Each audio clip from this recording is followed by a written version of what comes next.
This week at Interior.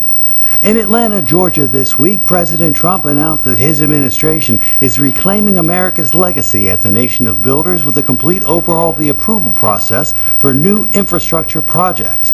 The regulations for the National Environmental Policy Act were comprehensively updated and modernized for the first time in more than 40 years.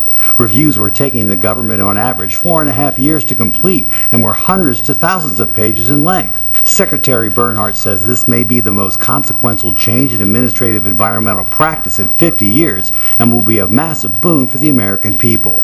Secretary Bernhardt joined Second Lady Karen Pence at Shenandoah National Park this week to highlight the many benefits of the outdoors for Americans' mental and physical health and the important work of National Park Service employees who are keeping these places accessible to visitors. At the park, Mrs. Pence and the Secretary met with park employees and the park's current artist-in-residence to observe a local artist teaching a small group of students as part of a park volunteer program.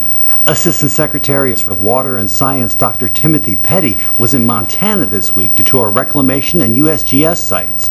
During the trip, Dr. Petty highlighted the importance of investing in rebuilding and modernizing rural infrastructure and the collaborative efforts taking place with local, state, and federal partners.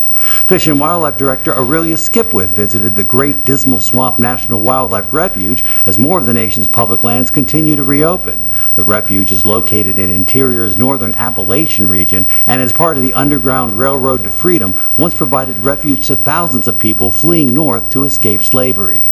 The National Park Service and National Park Foundation invite everyone to join in the celebration for Latino Conservation Week, July 18th through the 26th. The week provides in-person and virtual opportunities to engage with public lands associated with Latino culture and history. You can follow events, share your own experiences, and get inspired on social media during Latino Conservation Week using hashtag #FindYourPark, hashtag Latino Conservation Week, and hashtag LCW2020. This year marks the 100th anniversary of the USGS Bird Banding Laboratory. The lab, now based at the USGS Patuxent Wildlife Research Center in Laurel, Maryland, was established in 1920 to study and help protect North American birds. The USGS laboratory issues permits for banding in the U.S. and is a central repository for banding records in the U.S. and Canada. And our social media pictures of the week, stunning views of the comet NEOWISE lighting up the skies from coast to coast over America's public lands. The comet is named for the NASA telescope that first spotted it in March. NEOWISE made its closest approach to the sun on July 3rd and is now headed back out into the outer solar system, with its closest approach to Earth coming on July 23rd.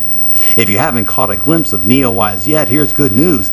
The best time for everyone to see it will be over the next few weeks or so. Hovering over the north-northwest horizon in the late evening and over the north-northeast horizon in the early morning. Won't be back for another visit for nearly 7,000 years. Make sure you follow us on Facebook, Instagram, Twitter, and YouTube. That's This Week at Interior.